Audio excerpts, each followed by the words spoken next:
Nancy Bui, today is January the 12th, 2014. I am going to interview Mr. Phạm Văn Hồng at Orange County, California. Thưa chào ông có thể cho biết tên, năm sinh, nơi sinh cũng như là hiện tại ông đang cư ngụ tại đâu ạ? Dạ vâng, thưa tôi là Phạm Văn Hồng. Tôi sinh năm 1941 tại Nam Định, Bắc Việt, Việt Nam. Hiện nay thì tôi đang cư ngụ tại thành phố Anaheim ở Orange County. Dạ vâng. Vâng, tại đây đấy ạ. Vâng. Dạ vâng. Dạ vâng, thưa ông thì ông gia nhập quân đội năm nào và cái cấp bậc cuối cùng của ông là cấp bậc gì ạ?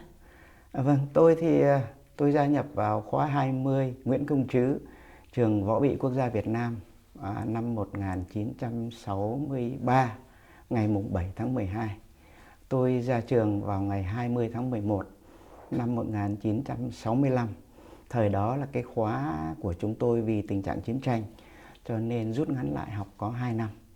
Sau đó 2-3 khóa, đến khóa 22B thì lại trở lại chương trình 4 năm. Khi tôi tốt nghiệp vào tháng 11 năm 1965 thì tôi chọn đơn vị của tôi là thám kích ở vùng 2 chiến thuật. Tôi phục vụ tại đó được một thời gian ngắn thì tôi lại chuyển ra vùng hỏa tuyến, tức là vùng 1. Và sau một thời gian ngắn thì tôi bị thương gãy mất chân. Thì tôi về tôi làm tại Bộ Tham mưu Quân đoàn 1 với cái cấp bậc lúc đó là thiếu tá. Và tôi làm ở trong ban lãnh thổ của phòng 3 Quân đoàn 1. Dạ vâng. Thưa ông, còn về vấn đề hải quân thì ông vào hải quân năm nào, sang bên hải quân năm nào, và ông có tham dự những cái trận đánh gì mà giờ này ông vẫn còn có thể nhớ không? Dạ vâng. Nói đến cái trận hải chiến Hoàng Sa đó thì phải nói rằng đến gần 100% ai cũng lầm tôi bên hải quân.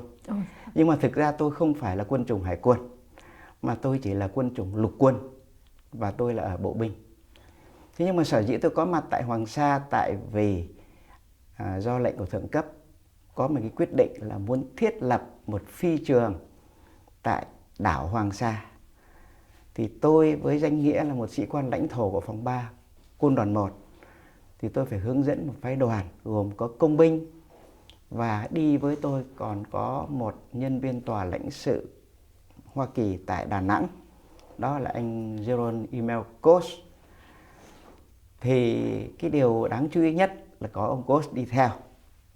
Thì vì tôi đi từ Đà Nẵng đi ra Hoàng Sa cho nên là bắt buộc phía bên hải quân phải có chiến hạm để chở chúng tôi ra, vì đó là phương tiện duy nhất. Và cái mục đích chính là tôi ra đó để mà nghiên cứu thiết lập một phi trường ở ngoài đó. Phi trường cỡ nhỏ thôi, chỉ cho cỡ 123, 119 hoặc DC3, DC4 xuống được mà thôi. Thưa ông, như vậy là cái chiến hải hành đó không có nghĩa là đi ra để mà nghênh chiến với Trung Cộng lúc bây giờ đã bắt đầu xâm lăng mình rồi, hay là như thế nào thưa ông? Vâng, một câu hỏi rất là hay. Cái câu hỏi này đòi hỏi tôi phải trả lời hơi dài dòng. Lý do là thế này, chúng ta đã lầm. Đứng trên phương diện của một con người, con mắt của quân đội đó, thì mình sẽ thấy rằng là thiết lập một phi trường ngoài Hoàng Sa thì mình sẽ có cái ưu thế là rút ngắn thời gian vận chuyển. Từ Đà Nẵng ra đó mất 1 tiếng đồng hồ. Trong khi từ xưa đến nay bằng chiến thuyền thì phải mất cả một ngày trời, 10 mấy tiếng đồng hồ. Đó là thứ nhất. Thứ hai, nếu mà chúng ta thiết lập một cái phi trường ở đó thì chúng ta sẽ kiểm soát được hải chính quốc tế, một địa điểm chiến lược rất là quan trọng. Cho nên bảo rằng thiết lập một phi trường ở ngoài đó thì đó là điều hữu lý. Nhưng mà thực ra không phải như vậy. Sự thực ẩn tàng đằng sau đó, nó là một cái phi trường ảo mà người Hoa Kỳ đã gợi ý cho chúng ta, giúp chúng ta ra ngoài đó thiết lập một phi trường. Tại sao họ phải giúp? Tại vì khả năng công binh Việt Nam mình nếu thiết lập một phi trường cỡ nhỏ như vậy đó mà làm trong đất liền thì dễ dàng thôi, trong nháy mắt họ dư khả năng thực hiện. Thế nhưng mà thiết lập ở ngoài hải đảo thì vấn đề chính yếu là tiền. Từ một hạt cát cho đến một giọt nước phải chuyên trở ra. Bao nhiêu phương tiện cơ giới của công binh phải trở ra. Mà tại chỗ đó tàu không thể đáp sát vào bờ được.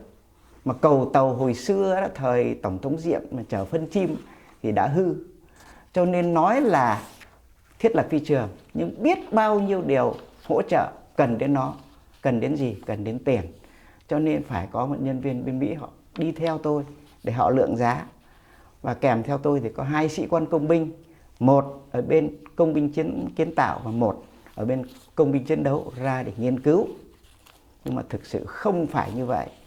Đến nay sau 40 năm và sau những cái điều mà tôi biết được sau khi tôi bị lọt vào tay Trung Cộng, tôi bị sa cơ, trở về tôi tìm hiểu mới vỡ lẽ ra là không phải. Quân đội chúng tôi đã bị vướng phải cái điều mắc bẫy, tức là vướng phải cái đòn điệu hổ Ly Sơn. Trung Cộng họ đã sắp xếp sẵn ở ngoài đó rồi. Họ có tàu nghinh chiến sẵn ở đó rồi. Họ chỉ mong làm sao chúng tôi có một chiến hạm ra đó. Họ sẽ khiêu khích. Tôi phải dùng chữ đúng là khiêu khích để cho chúng tôi nổi giận. Mà cái sự nổi giận của những người trong quân đội chỉ có một biện pháp để đáp ứng. Đó là nổ súng. Mà nổ súng thì đúng là cái điều mà họ ước muốn. Thì vì mình nổ súng cho nên họ mới có cái cớ để mà họ đánh tàu chiến của mình. Đồng thời nhân cái cớ đó họ đánh, họ lấy luôn cái đảo Hoàng Sa. Đó là lý do mà chúng tôi xuất hiện. Và tôi là một sĩ quan bộ binh mà tôi có trên chiến hạm chứ tôi không phải là sĩ quan hải quân. Thưa ông, cái lời giải thích của ông ban nãy làm cho chúng tôi tự hỏi rằng ông nói là điệu hổ Ly Sơn thì ông là hổ, còn ai là người điệu con hổ đó? Đây, một câu hỏi nữa lại cũng rất là lý thú. Chính là người Mỹ đã giàn cảnh, gợi ý cho chúng tôi và tỏ rằng sẽ giúp về phương diện ngân khoản. Chắc cô biết rằng thời đó năm 1974, ngân sách của Việt Nam rất là khó khăn. Từ giúp đỡ 1,1 tỷ rút xuống còn 700 triệu và bây giờ còn có 300 triệu. Thì tiền đâu mà chúng tôi làm? Một điều rất khó khăn. Thế mà họ đã có nhãi họ giúp đỡ. Mà về phương diện tài chính. Còn về phương diện quân sự thì đây quả là một điểm chiến lược. Thì mình lấy ưu thế ở đó là hữu lý quá, bùi tai quá. Thì mình đưa tàu chiến để chở chúng tôi ra. Thì đấy, chờ chúng tôi ra thì Trung Cộng họ đã chờ sẵn.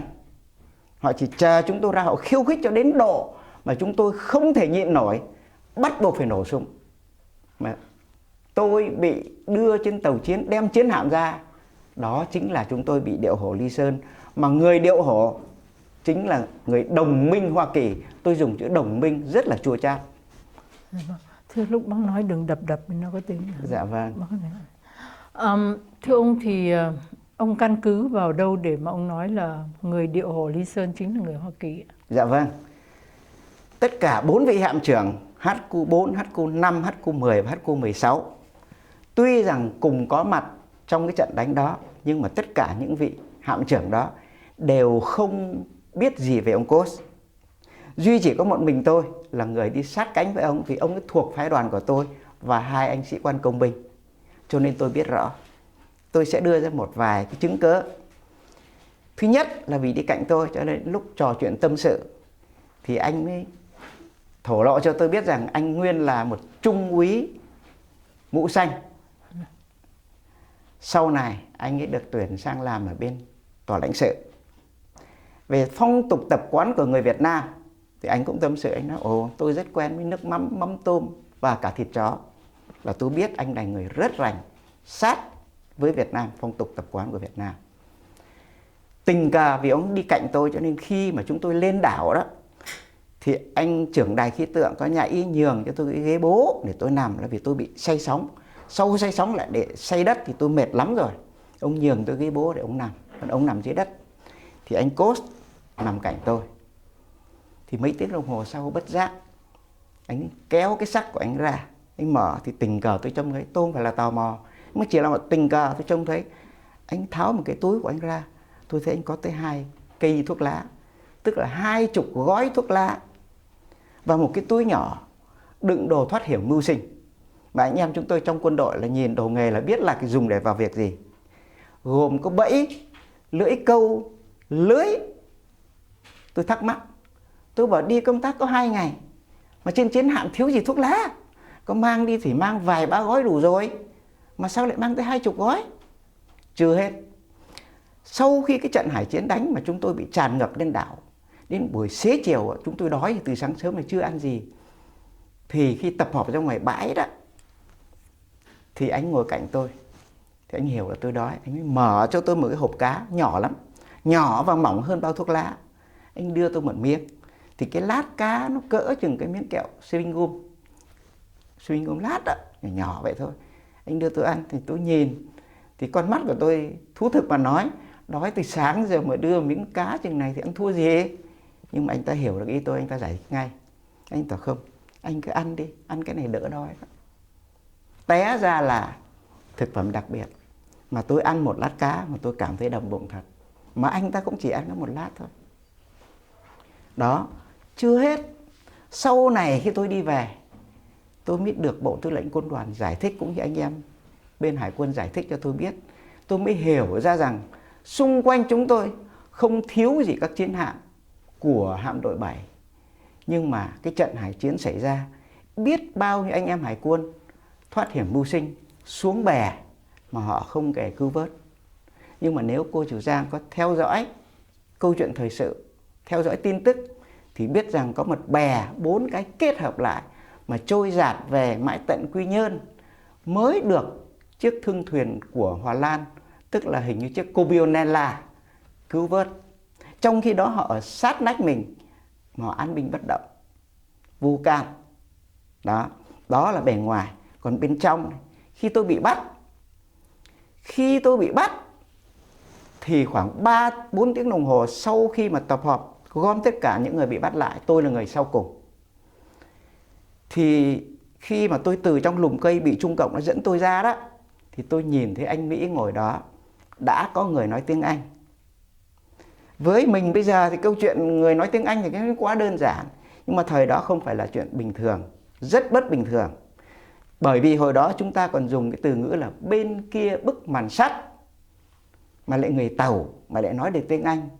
Điều đó không phải là một đơn vị tác chiến tự nhiên ở ngoài giữa chiến trận mà có được một người nói tiếng Anh. Đủ hiểu rằng họ đã sắp xếp sẵn, và họ biết rằng trên đảo có người Mỹ. Họ đã liên lạc với nhau rồi. Chưa hết, khi mà trong tình trạng đối đầu, tôi đang từ HQ-16, tôi được lệnh của Hải đội trưởng, tức là Đại tá Hải quân Hà Văn Ngạc, tổng chỉ huy trận đánh, yêu cầu tôi sang bên HQ-5, tức là cái soái hạm. Để làm gì? Để cho anh Cốt đi theo tôi sang bên đó. Tôi mới sang HQ-5, tức là sang soái hạm, mới khoảng 3-4 giờ chiều. Thì đến đêm tôi lại nghe loa gọi mời thiếu tá Hồng lên đài chỉ huy để gặp Hải đội trưởng. Thì khi tôi vừa lên thì đại tá Hà Văn Ngạc vỗ vai tôi nói: Toa, Cốt này nó là bạn của Moa, nó nhát lắm, nó sợ trên này nguy hiểm. Thì Toa cảm phiền đi xuống đảo. Thế là 10 giờ đêm tôi mới đi xuống đảo trở lại. Mà quả nhiên đúng là ở trên chiến hạm thì nguy hiểm hơn ở dưới đất. Đó. Thì khi xuống đất nửa đêm thì hôm sau khoảng 10 giờ hơn là bắt đầu nổ súng.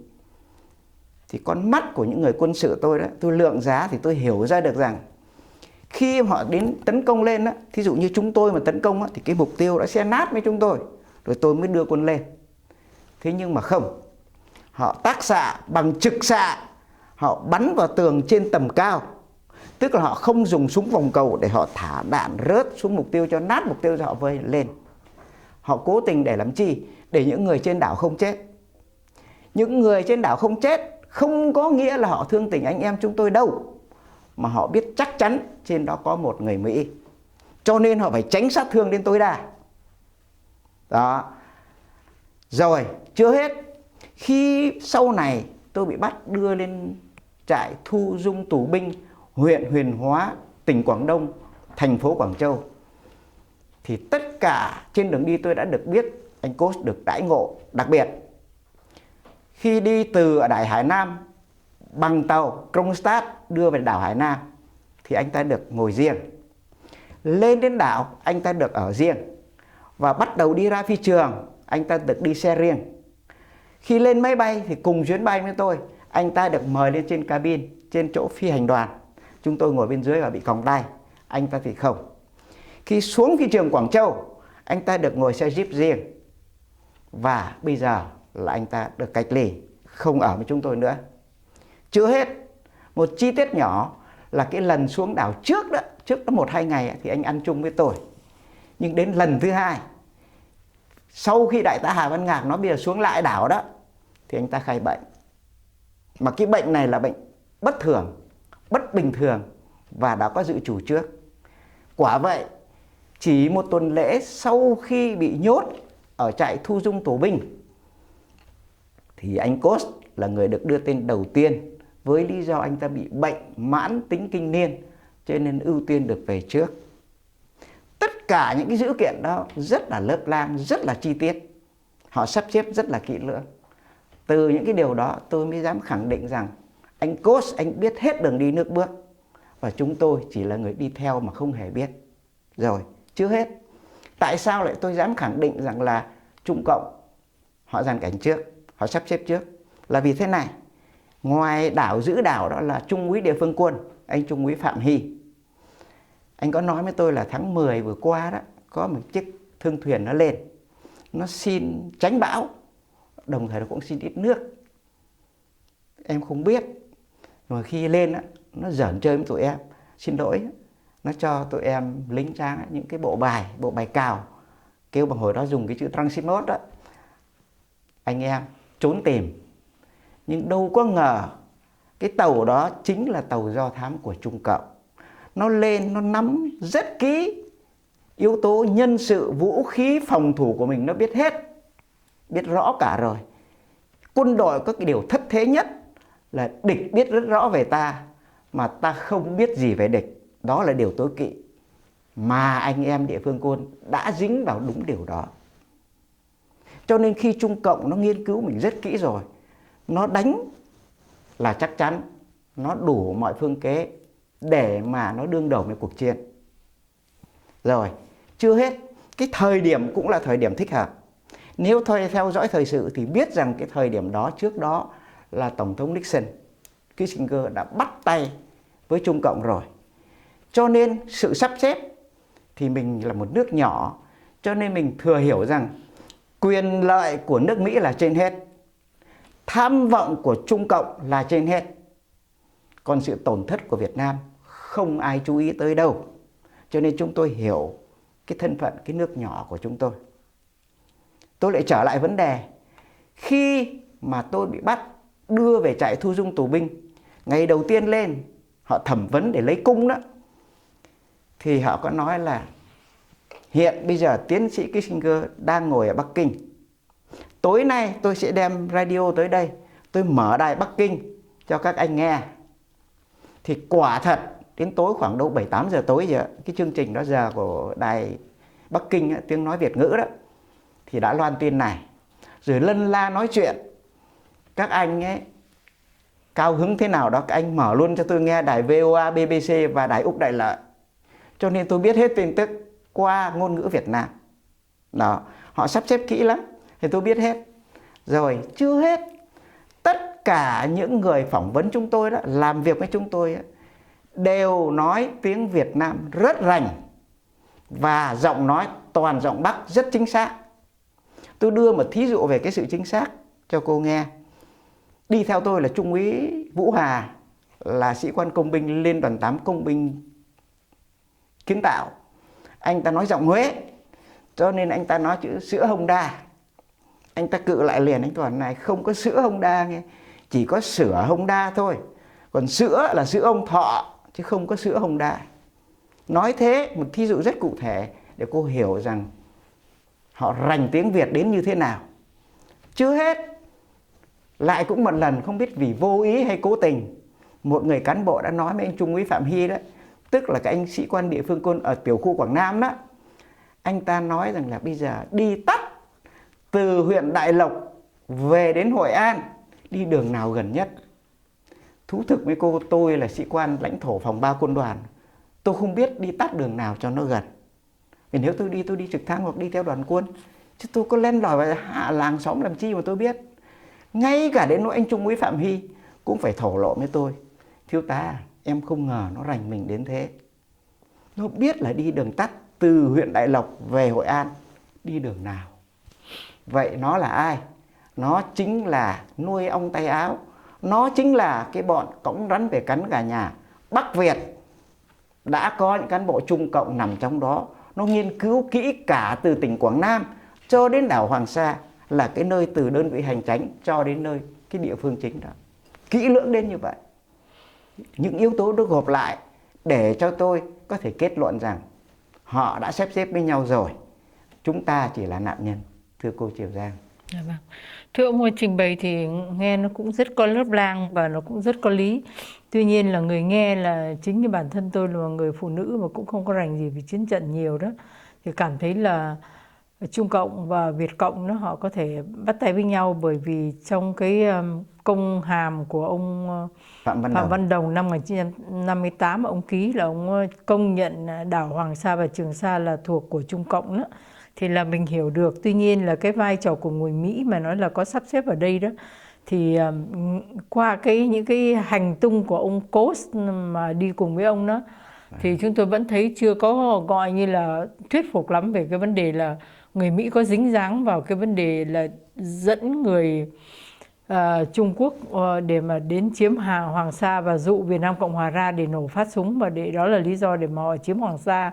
Ông còn có những cái chứng cớ gì khác nữa hơn không? Dạ vâng, để lặp lại điều này tôi xin thưa như thế này. Thực sự Việt Nam Cộng Hòa không có cái ý nghĩ thiết lập phi trường ngoài đó. Và giả sử có ý nghĩ thì cũng không đủ khả năng thực hiện được.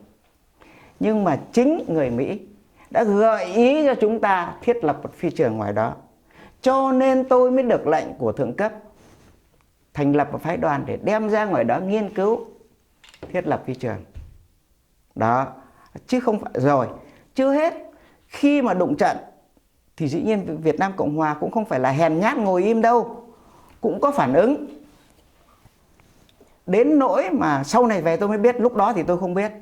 Nhưng mà sau này tôi mới biết rằng đã có một phi đội từ phi trường Biên Hòa ra Đà Nẵng và sẵn sàng dùng theo kiểu mà kamikaze của Nhật Bản đó, ra để thả bom xuống Hoàng Sa để mà tái chiếm.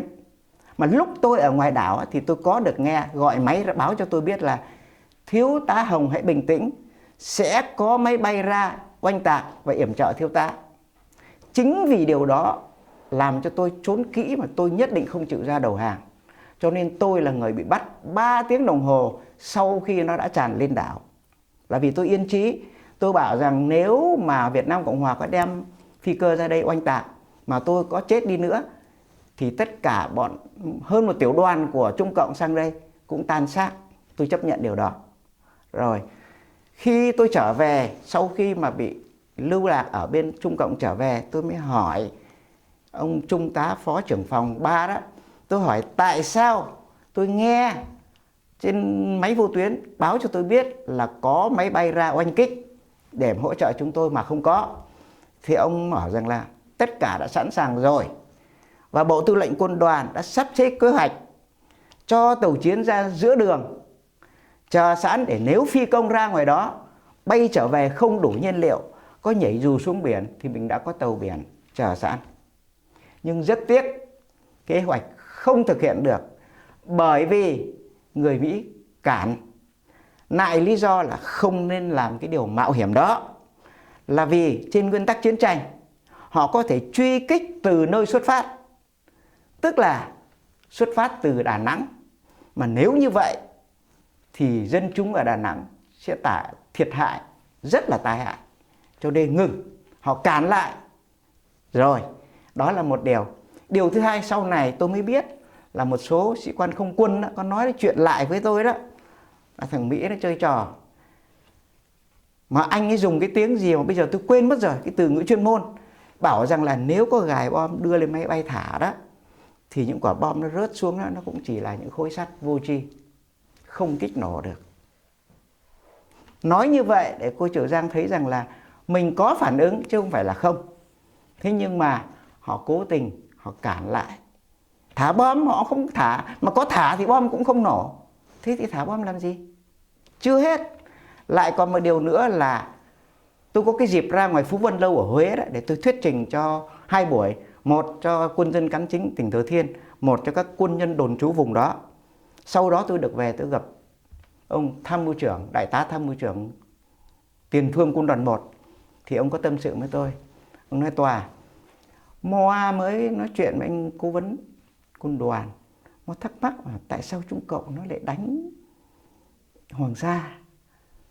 Thì anh ta hình như cũng hố, anh ta bảo ủa Trung Cộng đánh Hoàng Sa mà anh ngạc nhiên à? Làm cho ông thắc mắc. Ông bảo Mo cũng biết là Mo nói hố, Mo phải nói chớ đi. Không, tôi biết nó đánh, nhưng mà tôi thắc mắc là tại sao nó đánh vào thời điểm này. Đó, thì để thấy rằng là những cái chuyện đánh Hoàng Sa họ đã biết rồi mà mình không biết. Rồi, lại một điều nữa là cái ngày cuối cùng khi tôi đi ở tù về đó, họ tiễn tôi ra khỏi Thẩm Quyến để sang bên kia là Hồng Kông đó. Thì một cái anh đó, có lẽ một sĩ quan cấp lớn thuộc lộ quân của tỉnh Quảng Đông, anh ta siết chặt tay tôi và nói: chào anh Hồng, hẹn gặp lại anh trong một ngày rất gần đây trên đường ngoại giao. Thì thực tình mà nói, tôi lúc bây giờ còn trẻ, mà cái phản xạ tự nhiên thì mình lại nghĩ lúc đó là giữa thế giới tự do và bên kia bức mặt sắt. Thì mình nghĩ ngay, anh này khoác lác, làm gì có cái chuyện tôi với anh mà gặp nhau trên đường ngoại giao, vì mình có băng giao đâu mà gặp nhau trên đường ngoại giao. Nhưng mà chỉ một năm sau thì quả là lúc bây giờ Việt Nam núi liền núi, sông liền sông, nếu có gặp nhau thì gặp nhau trên đường ngoại giao. Những cái sự kiện đó làm cho tôi hết sức đau lòng những cái điều mà mình chứng kiến được. Thưa cô. Dạ vâng, thưa ông, để cho những người xem phim họ hiểu được cái diễn biến á, thì xin ông kể cho biết là cái lực lượng của bên ông với hải quân và bên lục của quân của ông đi, cái lực lượng đi bao nhiêu ngày và bao giờ thì lúc nào thì đụng trận, xin ông kể lại cái diễn tiến ạ. Dạ vâng, thế này, khoảng ngày 15 thì tôi nhận được lệnh đi ra thiết lập phi trường, thì tôi dẫn phái đoàn đi ra, thì độ vào khoảng sáng ngày 16 đã tới nơi. Thì độ xế một chút vài 3 tiếng đồng hồ sau thì xuồng cao su chở tụi tôi xuống đảo. Ông phát xuất từ chỗ nào?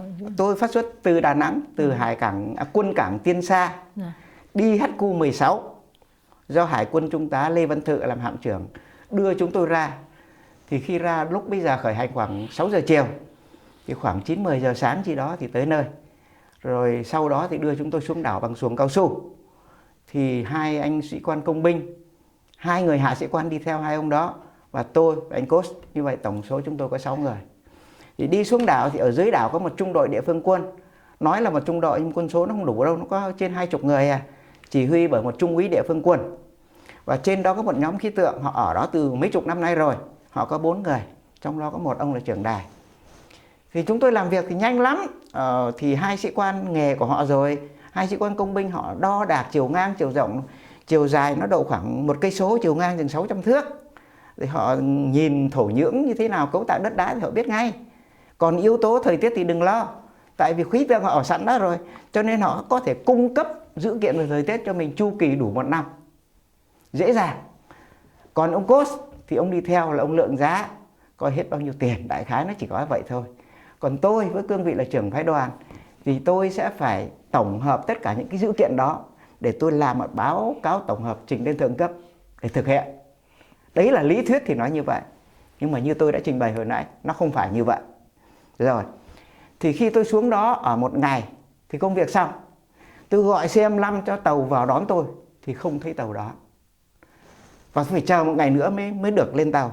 Thì khi lên tàu bây giờ không phải một chiếc Lý Thường Kiệt của tôi là HQ-16, mà có thêm chiếc HQ-4, nó là khu trục hạm. Cái này nó hơi nhỏ hơn một chút, nhưng mà lực lượng của nó, hỏa lực của nó mạnh hơn. Thêm một chiếc HQ-5, tức là hồi nãy tôi thưa với cô, nó là soái hạm, tức là trên đó có một ông đại tá ngồi trên đó để tổng chỉ huy. Và xa xa một chiếc nữa thì tôi không biết, sau này tôi biết là chiếc HQ-10 của ông Ngụy Văn Thà mà đã bị tử thương đó. Đấy, thì lượng của ta gồm có 4 tàu. Thì khi mới đầu chúng tôi ra đó, thì bên Trung Cộng nó chỉ có một chiếc nhỏ, mà sau này tôi mới biết nó là chiếc Kronstadt. Thì họ giả làm thuyền câu, làm ngư phủ. Nhưng mà ngư phủ sao lại đi chiếc tàu độ chừng 20 thước? Nôm na là tàu của ta giống như một bàn tay, mà tàu của họ chỉ như một ngón tay thôi, mà lại sơn màu ô liu, mà trên đó lại có trang bị thượng liên. Thương thuyền gì mà lạ vậy? Chưa hết, cái cách của họ đó, tàu của mình đậu thế này thì họ lấy ngón tay của họ dẫn trước mũi. Không có ai dại dột làm cái điều đó hết. Cô nếu mà giả sử cô có một cái tàu đánh cá, có dám đứng trước cái chiến hạm như vậy không? Rõ ràng đó là hành động khiêu khích. Thì khi tôi lên tàu trở lại đó, sau 2 ngày tôi ở dưới đảo, tôi lên tàu trở lại đó, thì bây giờ mặt biển nóng hổi rồi. Họ có nhiều chiếc tàu, gồm chiếc 271, 272, 369, mấy mấy nữa mà những cái số tôi quên. Thì tôi ở đó, tức là tôi đã xuống đảo rồi, tôi ở vài ngày, tôi lên chiến hạm. Rồi hồi nãy tôi đã kể, đưa tôi sang bên HQ5, rồi từ HQ5 lại trả tôi xuống dưới đảo lần thứ 2. Thì tôi xuống đảo là đã là đêm 18 dạng ngày 19. Thì sáng hôm sau tôi dậy trễ, tại vì tôi mệt quá rồi, tôi say nữa, tôi chưa quen. Thì tôi nghe tiếng heo kêu. Heo kêu đó là của anh em địa phương Quân đó, họ giết để họ mừng cúng ông Táo là chi đó, đại khái như vậy. Thì tôi tỉnh dậy, thì tôi vừa mới ra đánh răng, chưa kịp gì hết thì ông Trung úy Phạm Hy đó, là ông chỉ huy đảo đó, địa phương Quân, nói: thiếu tá ơi, không xong rồi, bây giờ hai bên gườm nhau dữ lắm rồi. Là tôi vội vàng tôi xúc miệng, chưa kịp rửa mặt, tôi nhảy lên trên lầu của cái tòa nhà khí tượng. Tôi nhìn ra thì bây giờ đôi bên đã ở vào thế cài răng lược, tức là tàu ta và tàu địch đã xen kẽ nhau. Mà bây giờ tôi không biết chắc là con số là bao nhiêu, thế nhưng mà biết chắc là Việt Nam có 4 tàu thôi, còn Trung Cộng thì nhiều. Nó nhiều nhưng mà nó nhỏ, nhưng mà nó nhanh. Còn mình tuy 4 cái nhưng mà rành ràng lắm, chậm chạp lắm. Anh em họ hải quân họ cho tôi biết vận tốc của họ chỉ 10 đến 20 knot một giờ, còn trong khi của đối phương từ 21 đến 29 hải lý một giờ. Thì nó nhanh hơn, nó nhỏ hơn, nó lợi hơn. Thì gườm nhau như vậy. Thì lúc bây giờ tôi ở trên đảo rồi, lần thứ 2 rồi tôi không biết, nhưng mà khoảng 10 giờ, 5-10 giờ 10 chứ đó là bắt đầu nổ súng. Đấy, thì sự kiện nó xảy ra như vậy. Mà chiến trận không lâu, chỉ chừng 10-15 phút thôi là tàn cuộc chiến. Thì tất cả những chiến hạm của ta đó quay đuôi về phía đảo chúng tôi. Còn ngược lại, tàu của Trung Cộng thì quay mũi vô đảo chúng tôi. Và bây giờ thì nó nhiều lắm rồi, tôi không thể đếm được. Thì đại khái nó vây kín chúng tôi rồi. Thì đấy là cái trận chiến nó xảy ra như vậy. Đánh như thế nào, chiến thuật ra làm sao, cái đó là thuộc Hải quân Đại tá Hà Văn Ngạn. Tôi ở dưới đất, dưới đảo, tôi không hề biết gì về chuyện này. Vâng. Thưa ông, sau đó thì họ bắt tất cả lính của mình làm tù binh, hay là còn những cái 4 chiến hạm của mình thì chuyện gì xảy ra cho 4 chiến hạm của mình? Vâng. Thì khi mà tiếng súng nổ như vậy đó, thì Trung úy Hy ông điều động tất cả 20 mấy anh em địa phương Quân ra ngoài bìa đảo để phòng thủ đảo. Nhưng mà nói cho ghê gớm vậy chứ, cô tưởng tượng đi, 1 chiều 1 thước, xin lỗi, 1 cây số. Bên này cây số là 2 cây số, bên này 600 thước là 3 cây số 2. Mà có 20 mấy người thì phòng thủ cái gì? Đó là điểm thứ nhất. Điểm thứ hai, vũ khí thô sơ. Mà từ xưa đến giờ mình có đánh nhau với ai ngoài đó đâu mà cần phải trang bị cho kỹ. Trong khi đó, như hồi nãy tôi đã thư chuyện, quân số của mình họ nắm vững, vũ khí của mình họ biết rất rõ.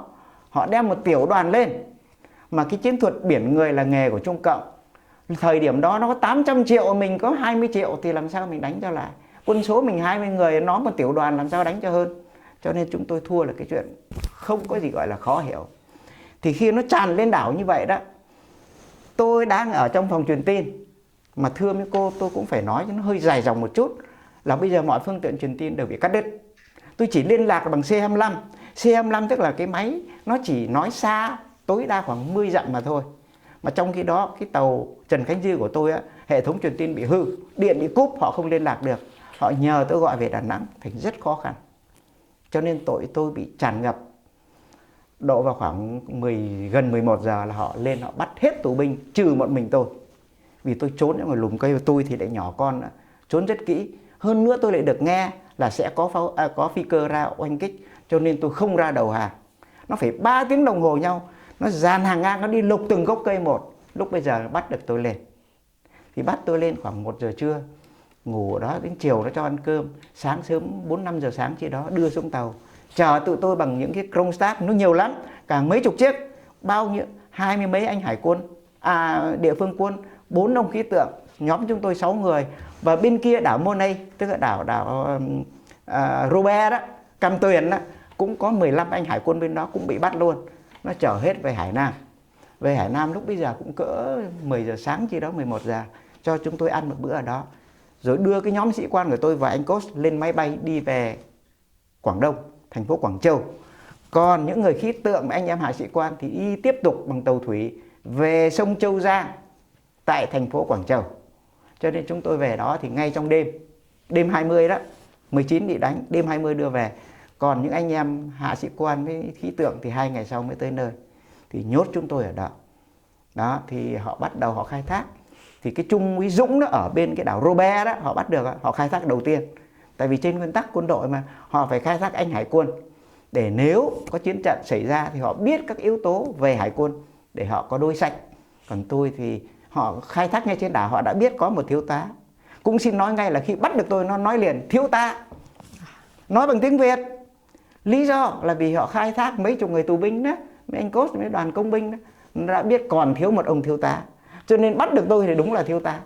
Dù rằng nó không biết tên tuổi tôi là gì, cấp bậc tôi ra sao, có quân phục nó cũng không biết được. Thế nhưng mà gọi đích danh tôi thiếu tá, đưa tôi ra. Đấy là tôi bị bắt. Khi họ bắt họ có đánh đập hay là làm cái gì không? Hay là họ làm cái gì khi họ bắt? Vâng, cũng phải công tâm mà nói, mình phải nói trung thực, lịch sử không được phép nói dối, không được phép tuyên truyền. Họ không có đánh đập, nhưng mà có vẻ thị uy đó, hơi gằn giọng thì có. Ngay tại trên đảo đó. Nhưng mà khi về đến trại thu dung tù binh rồi thì đây là những người chuyên nghiệp về tù binh, về cai tù nọ kia, nó chuyên nghiệp và nó có chính trị, cho nên nó xin lỗi, chúng tôi dùng chữ tả, tức là tiếng Tàu đó, có nghĩa là đánh đập hoặc tôi bắn các anh đó, thì cái đó là chúng tôi sai. Trên nguyên tắc thì không được như vậy, thì đại khái như vậy. Và họ cũng đối xử với chúng tôi thì cũng bình thường, chứ không đến nỗi gọi là đánh đập là không có. Thế còn cách cho ở thì chúng tôi ở một cái dãy nhà, nó có 5 phòng. Thì tôi là sĩ quan cấp tá trưởng đoàn, cho nên là một mình tôi một phòng. 2 trung úy một phòng là hết 3 phòng. Một phòng để tọa đàm và một phòng là phòng ăn. Như vậy là hết 5 phòng. Riêng anh Cốt thì đã được đi riêng. Đó, thì ở đó thì họ cũng bắt học tập. Đó là cộng sản thì đâu cũng vậy, nước nào cũng thế. Học tập nhồi sọ. Thì họ lý luận với chúng tôi rằng thì là chủ quyền quần đảo Hoàng Sa là của Cộng hòa Nhân dân Trung Quốc. Bằng cớ là từ thuở mà thầy Đường Tăng đi thỉnh kinh đó, đã đặt chân lên đảo Hoàng Sa rồi. Thì chúng tôi mới bảo rằng là nếu cứ đặt chân lên đâu thì cái đó thuộc về chủ quyền của mình. Vậy thì bây giờ chúng tôi nghĩ là toàn thế giới này là đất nước là của Trung Quốc. Tại vì bây giờ trên thế giới chỗ nào cũng có người Trung Quốc hết. Họ bảo thì đó là lịch sử. Họ dẫn chứng với chúng tôi là thầy Đường Tăng đã đặt chân lên đó rồi. Đó là một trong cái điều khôi hài mà tôi nghe được khi mà chúng tôi bị ở tù. Dạ vâng. Xin lỗi. Rồi sau đó chuyện gì xảy ra cho nhóm sau khi họ đã điều tra hết, họ có đưa về trại tù, cái hoàn cảnh, cái sinh sống ở các cái trại tù như thế nào thưa ông? Phải công tâm mà nói, nó không đến nỗi như là cái bọn Bắc Việt sau này mà nhốt chúng tôi gọi là học tập cải tạo. Không đến nỗi. Cho ăn thì dĩ nhiên lúc bây giờ Trung Cộng còn đói lắm. Họ có nói với chúng tôi một điều trung thực như thế này. Đói là người bạn đường của người Trung Hoa. Phải công tâm mà nói, họ nói với chúng tôi đó. Thì họ cho ăn thì cũng rau ráng họ trồng ở trong vườn đó. Ngay trong vườn họ hàng ngày họ cứ xách cành xế đi họ lấy, tôi trông thấy. Họ hái rau, nhổ rau về làm cho chúng tôi ăn. Thì thức ăn thì cũng không đến nỗi đói thôi, chứ còn bảo ngon thì cũng không có gì. Thế buổi sáng thì cũng cho được ăn điểm tâm đường hoàng. Ăn điểm tâm thì ăn bằng bánh bao hoặc là cháo trắng. Thì người Tàu thì đâu cũng thế, nhất là Quảng Đông với lại Việt Nam nó cũng gần gũi nhau. Với lại chợ lớn Hải Phòng, những người Tàu đó thì nó cũng giống nhau mà thôi. Ăn uống thì cũng bình thường. Thì chúng tôi bị nhốt ở đó. Đúng một tuần lễ sau thì tập hợp thì tôi cũng thấy lạ sao cách ăn uống có vẻ khác. Chiêu đãi chúng tôi nhân dịp Tết, rồi sau đó là chọn ra mỗi một thành phần là một người. Thì ông Cố sẽ ưu tiên một là đã đành rồi. Còn bên Hải quân cũng có một anh bị thương chật ở chân tôi, cũng bảo là bị thương cho về. Bên khí tượng cũng có một ông, thì ông đó tôi nhớ tên hình như ông Hiệp. Ông ấy bị khuyết tật, là cái chân của ông thay vì cái bàn chân để xuống mặt đất thì nó thẳng góc với mặt đất 90 độ. Đó, thành ông đó cũng thương tật thì cũng cho về. Rồi đại khái bên địa phương quân cũng có một anh đau yếu cho về. Chọn về trước đâu tất cả đâu khoảng 5-6 người chứ đó. Về đợt trước chỉ sau một tuần lễ. Mà chủ yếu là anh Cốt được về trước, kèm theo là mấy người Việt Nam. Đó. Thế còn chúng tôi thì đúng 4 tuần lễ sau thì được trả về. Thì họ cũng 4-5 giờ sáng đánh thức chúng tôi dậy, rồi đưa từ trại Huyền Hóa lên đến tỉnh Quảng Đông. Nó hơn 40 cây số. Rồi từ tỉnh Quảng Đông, thành phố Quảng Châu đi ra Thẩm Quyến lại mấy chục cây số nữa. Rồi đến buổi trưa thì ăn ở tại Tô Giới đó, giữa bên này bên kia Hồng Kông đó, cái đó gọi là Thẩm Quyến đó. thì 12 giờ trưa thì có Hồng Thập tự quốc tế đến để lãnh nhận chúng tôi về. Thì trước khi họ nhận, họ thăm sức khỏe, có ai đầy đủ họ mới nhận. Thế còn nếu ai ốm yếu hay là bị như thế nào thì xin cho họ biết ngay để họ nói chuyện với nước sở tại. Thì anh em chúng tôi dĩ nhiên không nói, ai cũng biết là ai cũng muốn khỏe mạnh cả chứ không ai muốn đau ốm làm chi. Thì tôi về. Thì tôi về đó thì khi mà tôi đi qua cái ranh giới nó có cái nhà vòm, nó khoảng 30 thước. Thì đi ngang qua nó có cái vệt trắng. Thì hai bên thế giới tự do và bên xã hội cộng sản đó, thì nó ở hai bìa này thôi. Tôi đi từ bên này sang bên này gần đến nơi thì ông tổng lãnh sự của Việt Nam Cộng Hòa tại Hồng Kông, tôi cũng không biết mặt ông cũng không biết tôi. Thì tôi nghe thấy ông nói là tôi là tổng lãnh sự Việt Nam Cộng Hòa. Có anh Hồng ở đây không? Có thiếu tá Hồng ở đây không? Tại vì lúc bây giờ nó phát cho tôi quần áo công nhân chứ không còn quân phục nữa, thành ông không thấy tên mà không thấy lon. Thế cho nên tôi mới nghẹn ngào rồi. Tôi nghe tiếng Việt Nam đầu tiên tôi mừng, tôi không nói được. Tôi chỉ nói được chữ tôi đây và tôi giơ tay lên. Thế là đón chúng tôi về. Thì chúng tôi đến Tô Giới rồi làm thủ tục nhập cảnh. Xong rồi lại làm thủ tục xuất cảnh. Thì sau ông tổng lãnh sự ông mới can thiệp, họ đâu có vô đây làm chi, họ đi thẳng phi trường. Mất độ khoảng ít phút chi đó là không làm nữa, đi thẳng ra phi trường. Và lúc bây giờ có phái đoàn của bên Hải quân cũng như bên Tổng cục Chiến tranh Chính trị đón chúng tôi về Sài Gòn. Thưa ông thì 4 cái tàu kia thì họ tịch thu hay là họ cũng trả? Không, trong số 4 cái tàu đó thì chiếc số 10 thì chúng tôi nói nôm na đó là con gà què. Tại vì chiếc tàu nó yếu, nó đang hư, nó chuẩn bị trong tình trạng sửa chữa. Thế nhưng mà vì tình trạng khẩn cấp của chiến trường cho nên điều động họ từ Đà Nẵng chạy tiếp ứng ra ngoài Hoàng Sa. Cho nên họ mới thất thế mà lại chậm. Cho nên bị bao nhiêu tàu nhỏ nó nhắm vào, nó bắn. Thì HQ-10 lãnh đạn là cái chắc. Cho nên cái đó là bị chìm. Trong đó có hạm trưởng và hạm phó đều tử trận hết. Mà nổi tiếng bây giờ ai cũng biết là thiếu tá Ngụy Văn Thà đó tử trận theo con tàu. Còn chiếc HQ-16 là chiếc đi với tôi đó. Thì khi tôi ở trong cái phòng truyền tin ngồi trên đảo đó mà liên lạc với tàu đó, thì tôi được họ liên lạc với tôi, họ nói là nhờ thiếu tá Hồng liên lạc về Đà Nẵng giúp chúng tôi. Là tàu tôi đã bị nghiêng 30 độ, mắt thần đã bị hư và hệ thống truyền tin của chúng tôi bất khiển dụng vì máy điện bây giờ không còn nữa, bị nó bắn sập rồi. Thế thành ra thì tôi nhìn bằng mắt thường thì thấy tàu bắt đầu nghiêng và tình trạng khẩn cấp lắm rồi. Rồi từ từ nó trôi đi, nó đi tránh ra khỏi đảo của chúng tôi. Và cái chiếc HQ-4 cũng như HQ-5 cũng đi mất hút. Thì tầm mắt của tôi bây giờ tôi không biết gì nữa. Trôi vậy thôi chứ không có là ai. Cái đó thì tôi không biết. Nhưng mà tôi chắc là tàu của họ có thể nổ máy chạy về tiếp. Nhưng mà riêng chỉ có HQ-16 là bị thương nặng nhất. Nhưng mà rồi cũng vận hành máy được. Vì nó có 2 máy. Thì nó có thể thêm còn một máy nó cũng chạy về được tới Đà Nẵng an toàn. Thưa ông thì những cái ngày đó muốn hỏi thăm ông là ngồi trong trại tù của Trung Cộng có ngày nào ông nghĩ là ông có thể ra được không? Hay là ông tin tưởng ông sẽ ra? Thành thực mà nói câu này lại là một câu hỏi rất hay. Chúng tôi lý luận. Vì hồi đó có một anh phi công U-2, nhớ không ạ? Thời đó, thời chiến tranh lạnh có một phi công nhốt tù 23 năm. Tôi còn nhớ rõ. Cho nên tôi nghĩ cái số phận của mình chắc cũng chết già đây thôi. Nhất là bọn tàu thì nó không cởi mở bằng Nga, tương đối Âu Châu nó cũng đỡ hơn. Thì tụi tôi không có hy vọng về. Ngay cả đến ngày mai là ngày về, bữa nay chúng tôi cũng không biết. Thế nhưng mà sau một tuần khi mà bị nhốt trong trại thì cũng thấy ánh sáng le lói trước cuối đường hầm. Là vì thấy họ tuyển lựa một số họ cho về. Và họ cho ăn uống hơi khác. Nói nôm na dùng từ ngữ của Việt Cộng đó, tức là liên hoan đó. Đó. Thì đến cái tuần lễ thứ 4 chúng tôi cũng vậy. Tại sao mời chúng tôi đến ăn bữa nay có vẻ thịnh soạn? Thì tôi biết chắc là được về. Thì hôm đó có tư lệnh lộ quân của bộ đội Quảng Châu đến mời tôi lên ăn cùng bàn vì tôi là trưởng đoàn. Còn mấy anh sĩ quan kia thì ngồi xen kẽ với những sĩ quan của họ. Còn anh em khí tượng và hạ sĩ quan thì ngồi dưới xa. Thì họ nói chuyện với tôi rất thân mật. Nói tiếng Anh hay tiếng Việt? Tiếng Việt. Tôi xin nhắc lại là tiếng Việt rất là chính xác. Nói toàn giọng Bắc không. Đó. Không những thế họ còn hiểu cả phong tục tập quán nữa cơ mà. Đó thì những cái đó là những cái điều mà tôi thấy đau lòng. Là vì chính mình dẫn voi về giày mà tổ. Cái bọn Bắc Việt nuôi ong tay áo là vậy đó. Rất là đau lòng.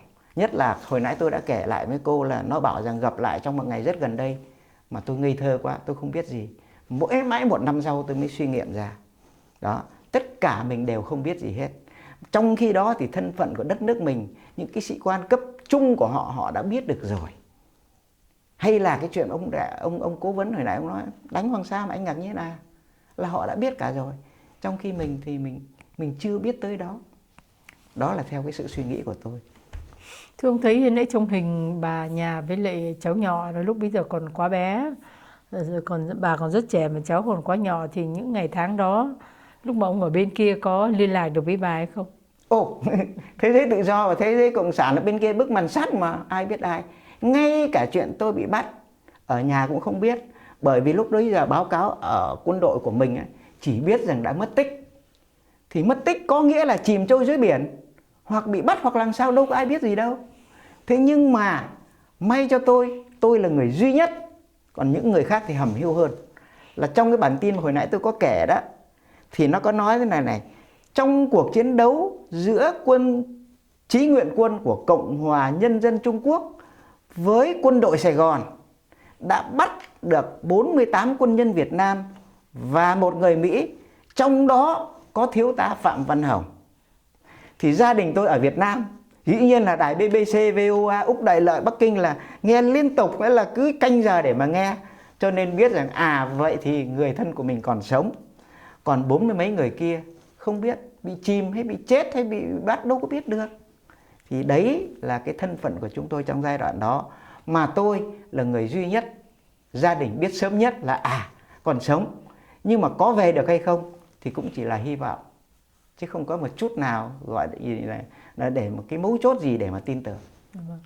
Thưa ông, năm 1974 thì không khí chiến tranh nó cũng đã là những cái giây phút cuối cùng, và cái chiến dịch Đông Xuân 572 của Cộng sản cũng đã bắt đầu rồi. Thì khi mà ông trở về đó thì ông có được đi điều động tới đâu để mà tiếp tục bảo vệ đất nước không, hay như thế nào thưa ông? Vâng, như tôi có thưa với cô, ngay từ lúc ban đầu sau khi tôi đi hành quân một thời gian, tôi đổi ra vùng hỏa tuyến và tôi đánh ở ngoài Quảng Trị, tôi bị gãy chân thì tôi được về làm tại Bộ Tham mưu. Thì chính vì làm ở Bộ Tham mưu mà lại làm phòng 3 nữa, là cái phòng mà chuyên về tình hình bản, tình hình cấu tạo của mình, cho nên tôi nhận được những cái văn thư mà tôi đọc, những cái phần hành của tôi đó, thì rất là buồn. Phải nói như vậy là vì những cái văn thư từ Tổng Tham mưu đi xuống cho chúng tôi biết rằng là tất cả mọi thứ chúng tôi đều bị cắt. Tôi nêu một cái thí dụ rất điển hình là pháo binh đó, ấn định cho chúng tôi là 2 quả khẩu ngày. Có nghĩa là một khẩu pháo binh một ngày chỉ được bắn có 2 quả đạn. Thì thưa cô, đánh nhau bằng pháo binh mà 2 quả đạn thì làm gì? Tôi xin kể lại câu chuyện quá khứ. Khi tôi thiếu úy tôi mới ra trường, tôi đánh cái mặt trận ở Tuy Hòa đó, chúng tôi chỉ có một đại đội thôi, mà đánh thắng một trung đoàn của Việt Cộng. Trung đoàn của nó phải nói nhỏ nhỏ thì cũng khoảng 1.000 người, mà chúng tôi có khoảng 80-90 người. Không phải là chúng tôi đánh thắng, nhưng mà chúng tôi lừa. Tức là buổi chiều chúng tôi đóng quân, họ ở trên núi, họ trông thấy chúng tôi, họ đếm được chúng tôi đi bao nhiêu người, họ quan sát rất rõ. Còn chúng tôi ở ngoài đồng trống, nhưng mà chúng tôi lừa địch.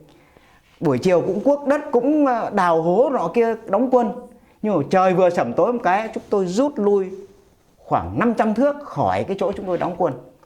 Thì Việt Cộng nó yên chí rằng đêm nay nó sẽ nắm gọn, nó đánh gọn cái đại đội thám kích của tôi.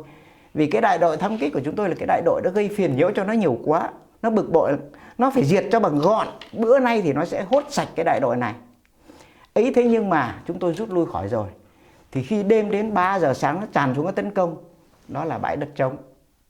Và chúng tôi đã gọi pháo binh sẵn rồi, cứ việc bắn trên đầu bạn, nhưng mà chúng tôi không có người.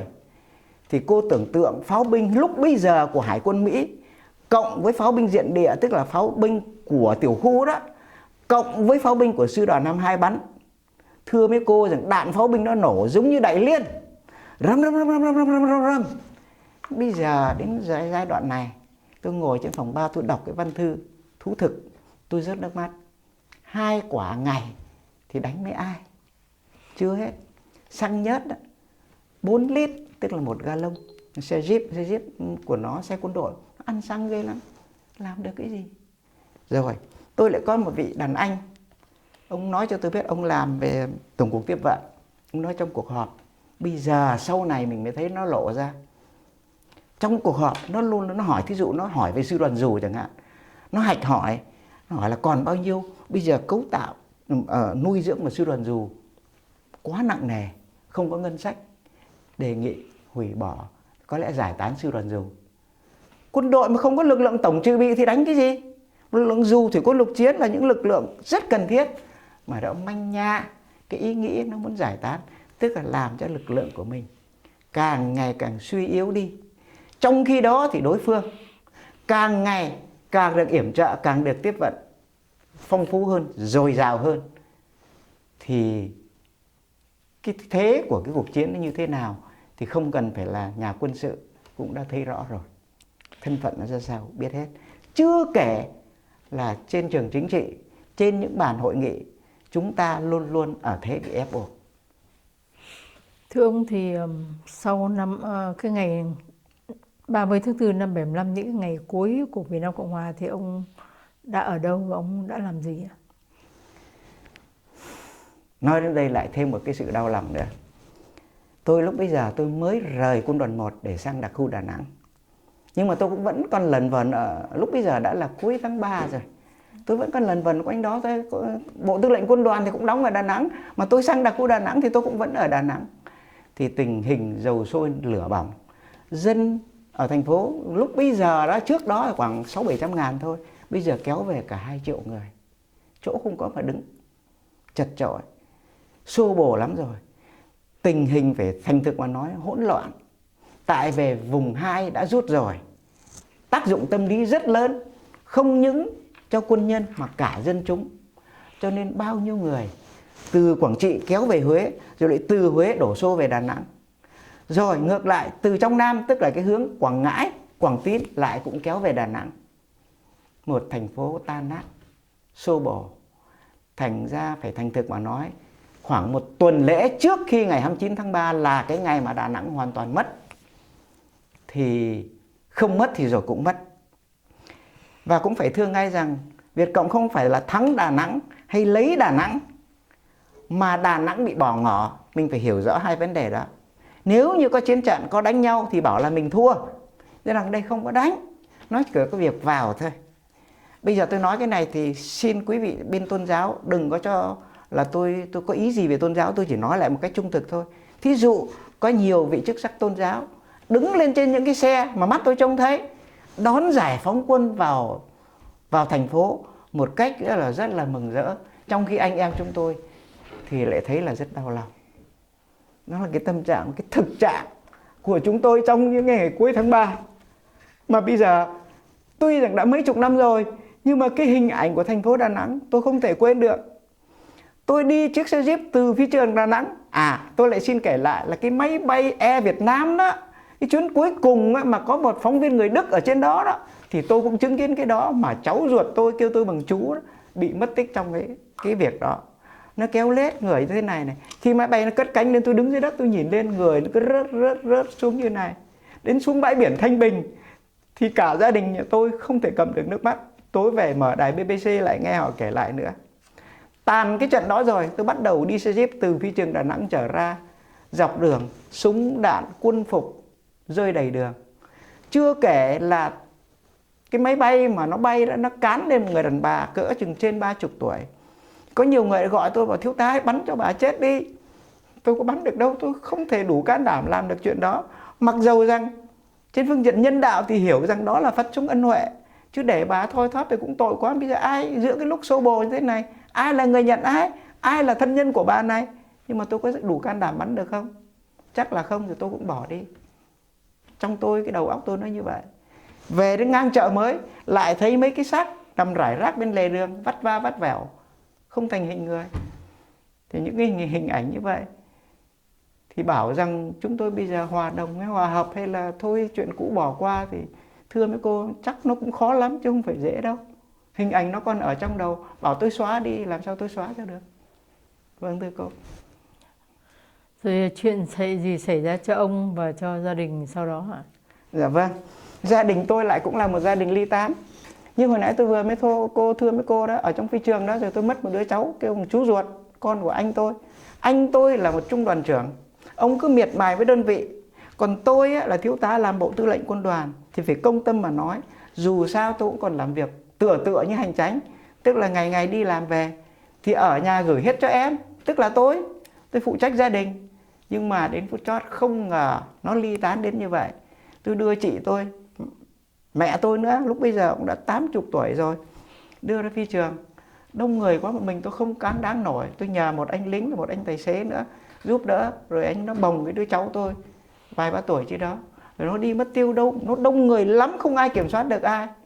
Thế là mất hút. Khi máy bay bay đi rồi, tất cả tập hợp lại, tôi gào, tôi thét, tất cả tập trung lại để tập hợp gia đình đi về, thì thấy mất đứa cháu. Và cái anh lính mà chúng tôi nhờ bồng đó, thì thôi chúng tôi cũng an tâm mà thôi, có thể nó leo lên được máy bay rồi, thôi thì nó cứ đi vô Sài Gòn, hy vọng nó sẽ tìm được nhà cô Thuận. Cô Thuận tức là em ruột của anh tôi đó, mà là chị ruột của tôi đó, tức là người đứng giữa đó.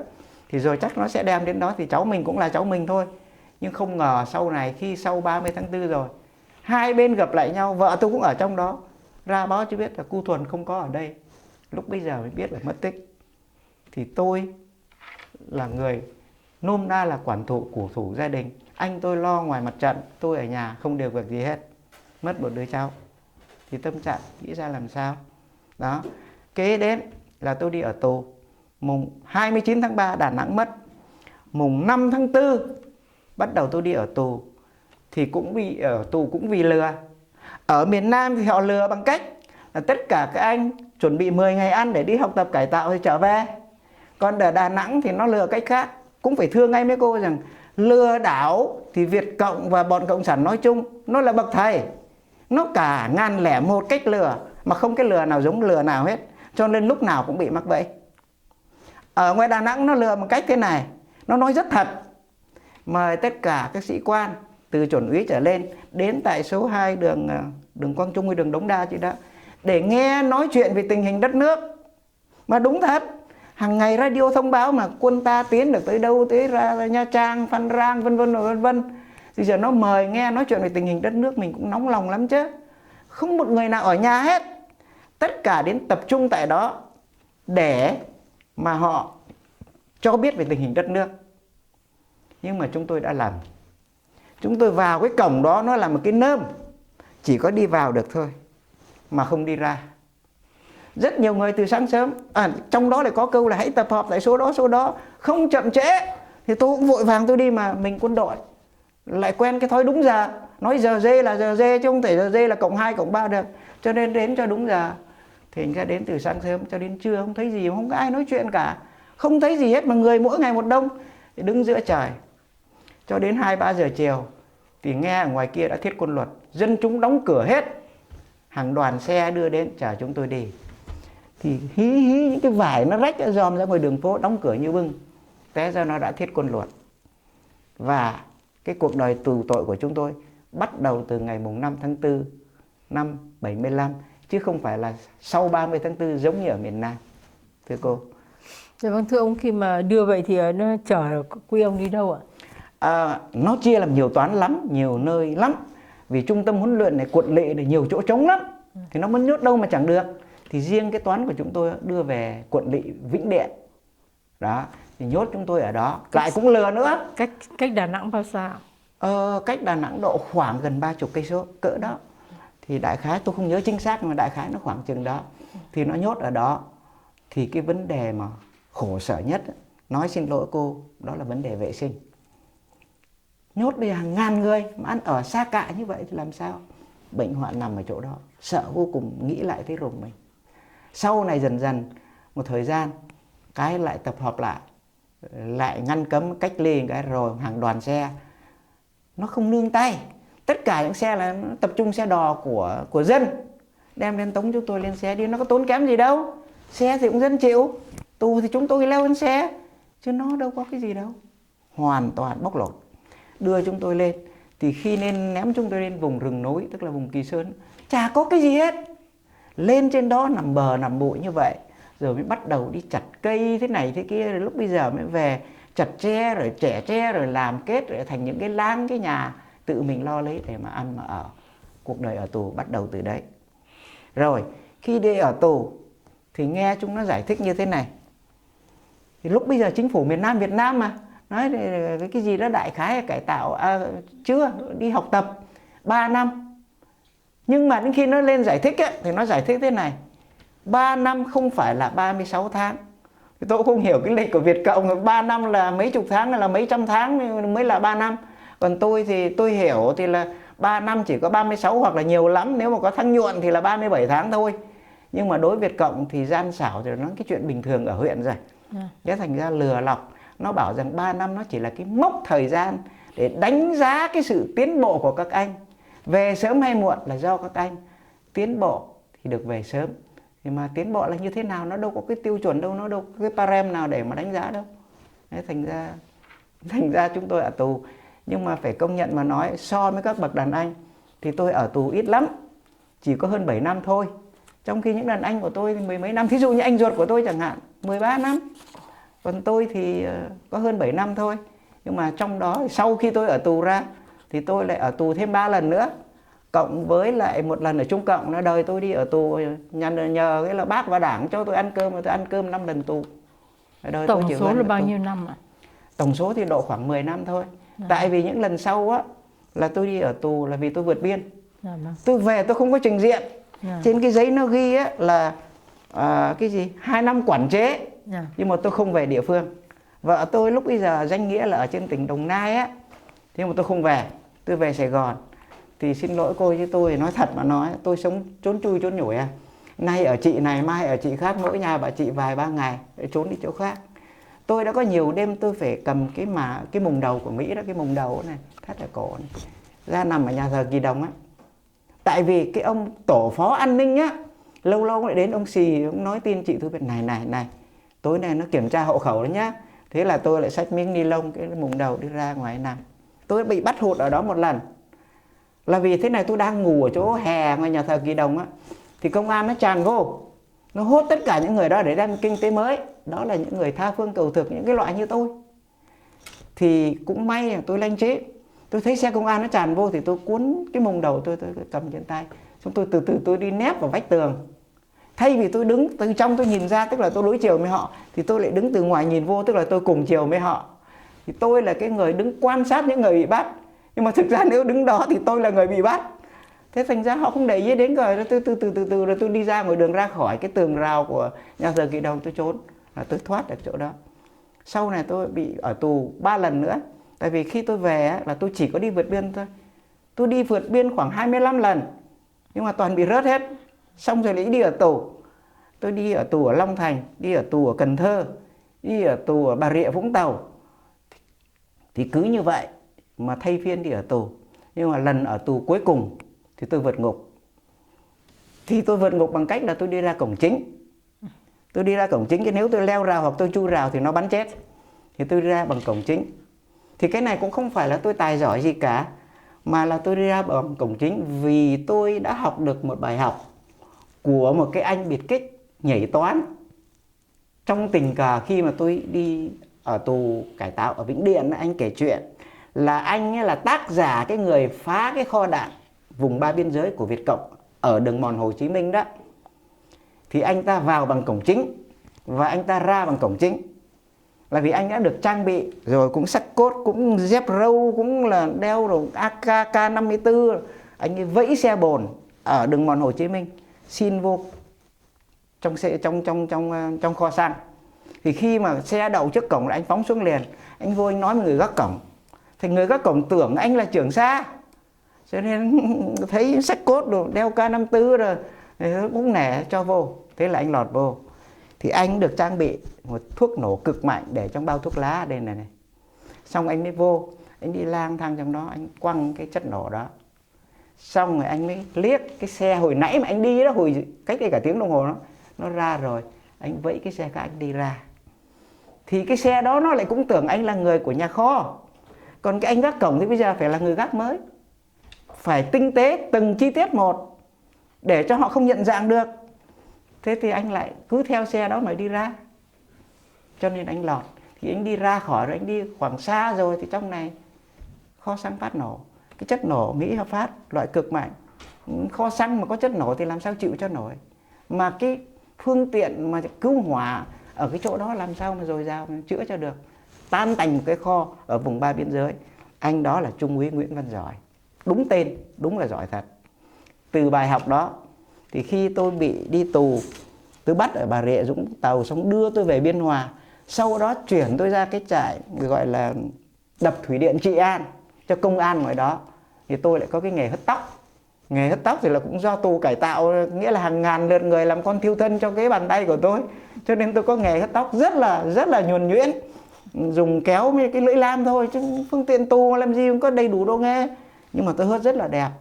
Cho nên công an ở đó nó rất là thích. Nó ra nó kêu chú Hai, tôi cũng đã già rồi, 40 mấy tuổi rồi, trông mà nhất là mình ăn uống cực khổ hom hem nữa, làm sao mà mặt mày sáng sủa được. Cho nên nó gọi tôi là ông già, cứ kêu chú Hai hớt tóc. Nó rất là mê. Nhưng mà nó đứng hớt tóc thì 3-4 người nó nói chuyện với nhau. Thì mình cái tay thì hớt nhưng mà tai vẫn phải nghe. Nó nói chuyện là ngày mai đóng đập rồi, không có xe của dân đi. Tôi mới thấy mai không có xe của dân đi, đây là cơ hội mà tôi vượt ngục.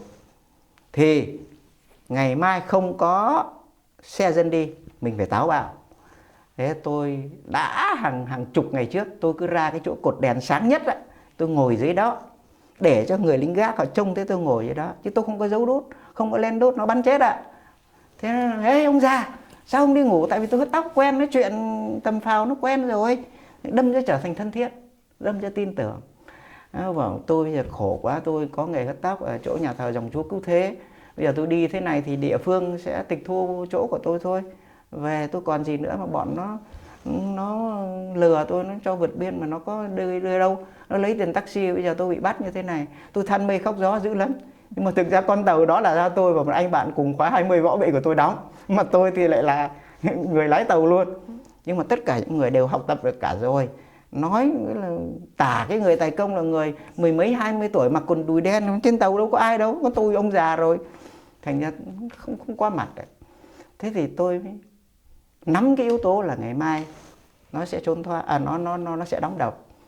Thì tôi đã ở đó đèn sáng mấy ngày rồi, cả tuần lễ 10 ngày rồi. Cho nó quen rồi, tôi ngồi đó nó cũng chả thèm để ý. Thì đến cái ngày mà ngày mai nó đóng đập đó, tôi mới nhìn vào trong vòng gác. Lúc bây giờ khoảng 4-5 giờ sáng chứ đó, tôi thấy có vài ba người đi ra đi vào ngược chiều. Thì con mắt của những người quân đội chúng tôi biết ngay đây là lúc nó đổi ca gác. Thì mình phải nghĩ rằng cái tâm lý người đổi ca gác đó, thì cái anh mà hạ phiên đó, tức là gác rồi đó, mệt mỏi tôi lẹ đi vô đi ngủ cho rồi. Còn cái anh thượng phiên đó là bây giờ mới đi ra, đang ngủ ngon. Mà cái giấc 4-5 giờ sáng, 3-4 giờ sáng là cái giấc đang là say sưa, thì cũng hay ngủ. Thì tôi đúng cái lúc đó là lúc tôi từ chỗ đèn sáng tôi từ từ tôi đến thẳng cổng. Tôi vừa đi, tôi lại có cái lợi thế là tôi giọng Bắc. Thì tôi giả giọng, tôi hỏi các đồng chí mới đổi gác hả? Đi mà sớm đấy. Nói cái giọng nửa Bắc mà nửa quê mùa. Thì nó cũng trả lời cho xong mới đổi gác. Thì tôi vừa nói chân tôi vừa đi tôi ra khỏi cổng. Nhưng mà phải nói thú thực mà nói rằng may cũng không bằng hên. Xin lỗi, hay không bằng hên. Là tôi ra được cổng, tôi mới đi được chừng mấy trăm thước là có một cái xe nó đi từ hướng trong đập Trị An, nó đi ra hướng xa lộ Biên Hòa. Thì tôi vẫy. Mà tôi vẫy thì họ cho đi. Lý do là bây giờ đóng đập là đường đã cấm rồi, không có người dân. Những người đi trên đó chắc chắn là cán bộ là tôi. Cho nên nó thấy đồng chí đi đâu đấy. Mà tối hôm qua thành phố nó điện lên nói giọng Bắc Kỳ. Thành phố điện lên sốt ruột quá, mà bữa nay lại đóng đập, không có xe đi. Đồng chí cho đi nhờ đi, có đi thành phố không? Leo lên xe mới hồi nói chuyện tầm phào. Nó nói không, tôi không có đi thành phố, tôi chỉ xuống dưới cái chỗ cái đồi kia kìa. Tôi đến đó tôi lấy đá để trở ra ngoài đổ đập thôi. Còn lát nữa sẽ có đòn 12, nó sẽ có 6 cái xe nó đi lãnh xi măng trên thành phố. Tôi sẽ nói trạm công an nó vẫy cho đồng chí đi. Thế là tôi đi được khoảng 10 phút thì đến đồn công an thiệt, nó thò miệng nó nói này, tôi có đồng chí cùng đơn vị đó, ông cần đi thành phố, lát nữa trận cái nào lại dùm tôi nghe. Thế là lát nữa quả nhiên khoảng chưa đầy nửa tiếng sau có một đoàn xe 6 chiếc thật, nó đến nó chặn cái barrier xuống. Tôi leo lên xe tôi đi tiếp ra ngoài xa lộ. Lại còn hên cái nữa, mà nếu mà tôi đi bộ đó thì tôi bị bắt rồi. Lý do là tôi đi bộ từ ở chỗ đó mà ra đến ngoài xa lộ là nó khoảng 18 cây số. Biết rồi. Đó, mà tôi đi á, cao tay lắm được 6 cây số già, tức là mất 3 tiếng. Mà hôm đó trực, cái phiên trực đó là cái anh chàng công an đó, tên là anh Vinh, tôi còn nhớ tên. Anh ta là đại diện vận động viên về xe đạp đua toàn quốc. Thì tôi ước lượng tối thiểu anh ta cũng chạy 25 cây số mật già. Tức là chưa đầy 1 tiếng đồng hồ anh sẽ chạy từ trại đó mà ra đến xa lộ. Tôi đi bộ cao tay lắm mới được 4-5 cây số rồi là anh ta bắt được tôi. Nhưng mà tại sao anh ta biết để đuổi tôi? Đây là cái sơ hở của tôi này. Khi tôi ra đi đó, tôi quên không nộp cái gamen cơm. Ở tù thì cô biết rồi, anh em chia cơm, chứ không được ăn tự do đâu. Chưa từng muỗng nhỏ, đói. Mà tôi quên, tôi không để cái gamen cơm. Cho nên gần 6 giờ sáng á, nó chia cơm để lấy cơm ăn thì còn đi lao động đó. Thì nó điểm, nó thiếu một cái gamen cơm. Mà kêu hoài không có ai nộp, nó mới điểm danh thì mới lòi ra tôi. Lòi ra thiếu mất một chú hai hớt tóc. Cho nên nó lấy xe đạp nó phóng nó đuổi theo tôi liền. Nhưng mà trời thương, tôi đã lên xe hơi tôi đi rồi thì xe đạp chắc không đuổi kịp xe hơi, là tôi thoát. Đấy là cuộc đời tù tội của tôi. Vui cũng có mà buồn thì cũng không ít. Đó là năm nào Thương? Lúc bây giờ cũng cỡ khoảng năm 87, 88 rồi. Vâng, tôi vượt trại ở Trị An đó. Sau đó ông vượt biên nữa hay là ông đi HO ạ? Tôi lại đi vượt biên chưa hết. Sau đó tôi lại đi sang Campuchia. Lại một lần nữa cũng xém nữa tôi bị bắt. Thì tôi đi đến Hồng Ngự, sau đó tôi đi xuồng để đi sang bên Campuchia, đi nước luôn rồi chi đó, tôi không nhớ tên nữa rồi. Thì đến ranh giới giữa Việt và Miên đó, thì nó chặn lại. Lúc bây giờ cũng cỡ khoảng 2-3 giờ sáng à. Thì nó rọi đèn xuống, đèn pin, nó rọi xuống, tất cả mọi người đi lên để mà trình giấy. Thì người ta là dân thật, họ có thì họ có giấy tờ lên, có ít ra thì cũng phải có cái chứng minh nhân dân. Còn tôi là cái anh mà sống ngoài vòng pháp luật, tôi phó thường dân chứ đâu có được thường dân, có giấy tờ gì đâu. Thì tôi đi sau cùng. Thì nó chiếu như vậy, đến khi mà người vãn lên rồi đó thì nó không chiếu đèn nữa. Thì tôi liếc ở dưới đó có cái mũ nhựa của quân đội đó, đóng cái đà ngang sang đây này để múc nước đó. Là tôi vội vàng tôi cởi cái áo tôi ra, tôi tụt cái quần dài ra. Thì tôi lấy cái mũ sắt đó, tôi mặc quần đùi, tôi đứng tôi tát nước. Tôi giả làm cái người phụ cho ông chủ đò. Còn ông chủ đò ông cột dây xong rồi, bây giờ thì nó lên trên kia, nó ngồi quán uống bia uống chứ nó đứng trên đây làm gì. Thế người ta cột thẳng cái này là người ta cứ theo hàng rào lên. Tôi cứ ngồi lại tôi tát nước ấy. Thế là mọi người đi. Thì tôi tát nước xong họ đi hết rồi tôi không thấy ai. Cái tôi đứng đó tôi chờ. Thì lại cái ghe bên cạnh là những cái ghe mà nó đã bị kiểm tra rồi đó. Giờ dân họ, những người đi họ tới tôi gọi đi xuống, tôi ở đây tôi nhảy sang bên đó. Thì là cái ghe đó kiểm tra rồi, nên là tôi lọt, tôi đi sang biên. Chứ nếu không tôi bị bắt, tôi lại bị đưa về Chí Hòa nữa. Thành ra sau khi tôi ở tù 3 lần vì vượt biên, xém ở tù đây nữa, rồi đi sang Campuchia. Tôi sang Campuchia thực tình cũng không phải là tốt lành gì đâu. Tôi sang đó là tôi đã phối hợp với một ông niên trưởng của tôi khóa 12 Võ Bị Đà Lạt để mà chuẩn bị đóng tàu. Mua cái xuồng nhỏ thôi, nó đóng tàu nó lớn quá. Mua cái xuồng cô le, mấy cái máy cô le thôi. Nếu mà chạy từ ở Cô Công mà sang bên kia Thái Lan có 45 phút à. Còn nếu mà chèo tay mua một cái xuồng nhỏ thôi, chiều ngang khoảng 1 thước, chiều dài khoảng 4 thước rưỡi, thì một gia đình tôi có khoảng 7-8 người cộng lại, chèo tay thì 2 tiếng đồng hồ là tới nơi, sang bên kia. Thế nhưng mà mới sang bên đó, chưa lập được đầu cầu, chưa quen ất giáp gì, Thái Lan đóng cửa. Thành ra tôi mất đứt, không làm được việc gì cả, cho nên đành phải ở lại làm ăn bên Miên. Thì làm ăn bên Miên đó có hơn 1-2 năm chứ đó, giờ tôi cũng quên rồi. Thì bộ đội Việt Nam rút quân. Đó. Trong khi đó thì ở Việt Nam, em tôi, một tu sĩ viết thư sang, nói ở nhà rất lo lắng cho anh chị bên đó. Thôi kiếm đường mà về đi chứ đừng ở bên đó nữa. Thì thấy em viết thư nhiều lần, nghe cũng thuyết phục. Mà anh tôi nữa, anh tôi thì bây giờ ở tù về rồi. Ông cũng viết thư sang nói chú thím liệu kiếm cái đường về chứ đừng ở bên đó nữa, không tốt đâu. Thì đành phải kiếm đường về. Nhưng có một điều may, thú thực, ở bên Campuchia đó, mua giấy tờ đó, giống như mua rau muống ở ngoài chợ đó.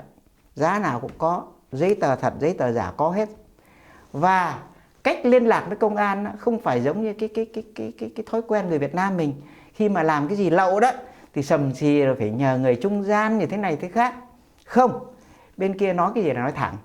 Tôi gặp công an, tôi cần mua cái giấy như vậy đó.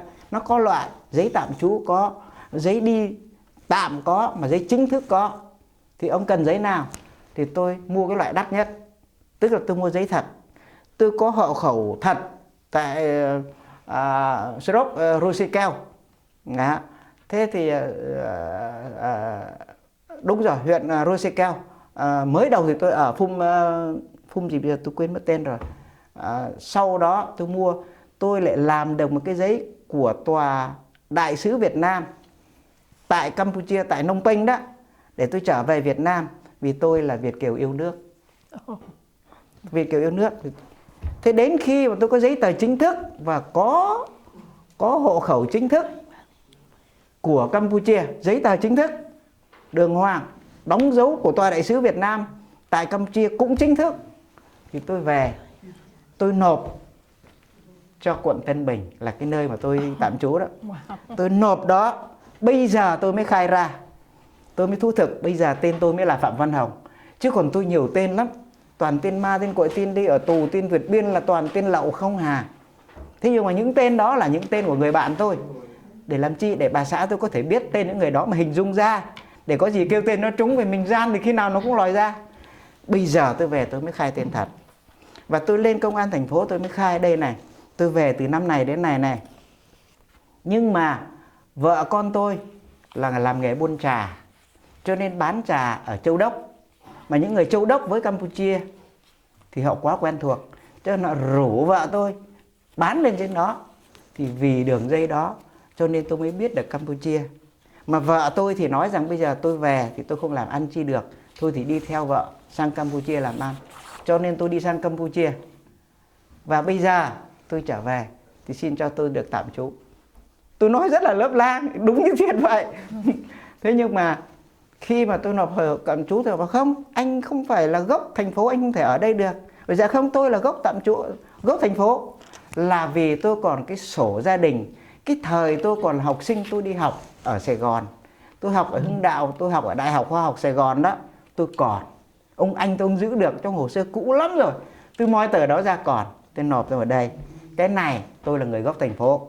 Thứ hai, vợ tôi hồi trước, bà xã tôi lúc bây giờ 15-16 tuổi lại cũng ở Gò Vấp, mà làm sao lại cũng còn cái sổ gia đình. Rồi đây nhá, hai vợ chồng tôi gặp nhau đây nhá, lấy nhau ở đây nhá, cho nên tôi là gốc thành phố, cho tôi được tạm trú. Và tôi 5 lần 7 lượt như vậy, cuối cùng tôi được tạm trú. Cho đến khi mà có chương trình HO thì không cần phải hộ khẩu chính thức, mà tạm trú cũng được đi. Cho nên tôi làm hồ sơ và tôi đi theo diện HO. Nhưng mà chưa hết đâu. Khi tôi ở Campuchia tôi đã làm giấy tờ rồi. Tôi gửi sang cho tòa tổng lãnh sự Hoa Kỳ tại Thái Lan á. Làm Campuchia thì không bị lậu giống như ở Sài Gòn, nó không kiểm tra được. Tôi đã gửi hồ sơ của tôi sang rồi. Cho nên đến khi mà tôi làm hồ sơ tại Sài Gòn thì cơ quan của Mỹ đó, họ nhận được hai cái hồ sơ khít khao nhau đúng là một. Cho nên tôi về, tuy tôi làm hồ sơ rất trễ nhưng mà tôi được đi đôn lên rất sớm. Khi tôi làm hồ sơ tôi đã là 39 rồi, nhưng mà nhận được hồ sơ của tôi trong vòng 1 năm thôi, họ cho tôi đi ngày 29. Lý do là cái tờ báo hồi nãy tôi có đưa cho cô đó, Sài Gòn Post đó, là tôi là sĩ quan bị bắt ở Hoàng Sa, có ông Coast đi theo. Trong cái tờ báo đó có nói đầy đủ. Vì cái đó mà nó ăn khớp, cho nên tôi được đi sớm. Tôi sang đây bằng máy bay chứ không phải đi trốn chui trốn nhủi nữa. Mặc dù 25 lần mà không thoát, thưa cô. Thưa ông gia đình của ông bao nhiêu người sang đây vào ngày nào, tháng nào? Dạ vâng, thưa gia đình tôi thì hai vợ chồng tôi nguyên thủy thì có 6 con. Thế nhưng mà chẳng may cái năm 72 chi đó thì mất cháu trai đầu vì bệnh sốt xuất huyết. Mà lúc đó sốt xuất huyết thì còn lạ lắm, chưa ai biết gì cả, cho nên không cứu được, mất. Thì còn lại có 2 cháu gái thôi. Còn cháu thứ 3 thì mãi cho tới tháng 9 nhà tôi mới sinh. Tháng 9 75 nhà tôi mới sinh. Như vậy là gia đình tôi có 3 con gái. Thế sau khi năm 82, tháng 4 năm 82 tôi mới được về. Thì sau đó mấy năm tôi có thêm 2 cháu trai nữa. Tổng cộng là 5 con và 2 vợ chồng là 7. Đó thì tôi sang đây đầy đủ vào ngày 21 tháng 2 năm 1995 cho tới nay. Thưa bằng một câu ngắn gọn, ông có thể cho biết là sang bên này qua một cuộc đời binh nghiệp như thế, rồi chuộc cuộc chiến tranh, rồi đi tìm tự do một cách gian nan như vậy. Ông xem một số những sách vở của Hoa Kỳ, họ viết về chiến tranh Việt Nam cũng như là người lính Việt Nam Cộng Hòa không có trung thực, thì cái cảm nghĩ của ông là cái gì? Xin ông cho biết ngắn gọn. Dạ vâng. Phải nói rằng lại một lần nữa thưa mấy cô, tôi phải dùng hai chữ đau lòng. Không những tôi đọc được tài liệu mà tôi còn một số anh em bạn cùng khóa với tôi. Họ sang đây từ năm 75 và họ trở vô đại học. Vô đại học họ học lại thì họ lại phải học những cái điều đó.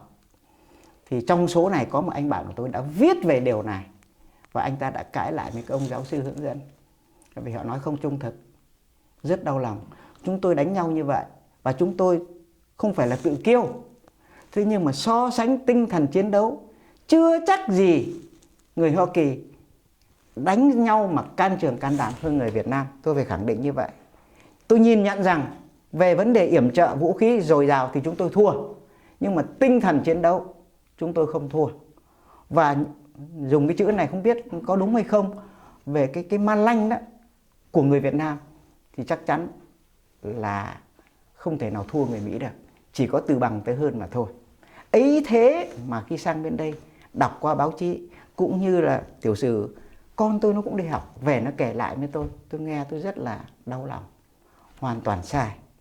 Nhưng mà cũng có cái may là sau này dần dần đã có một vài vị tạm gọi là những chính khách, họ đã chấp nhận và họ phải xin lỗi.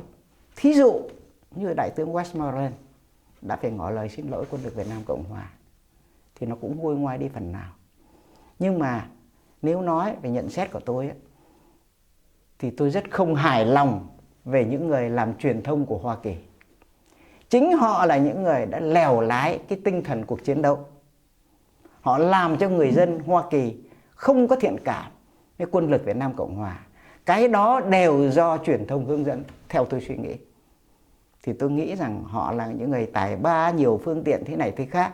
Nhưng giá như họ có một cái lương tâm chính trực, thì tôi nghĩ rằng quân lực Việt Nam Cộng Hòa mình không đến nỗi mà uất ức như ngày hôm nay, thưa cô.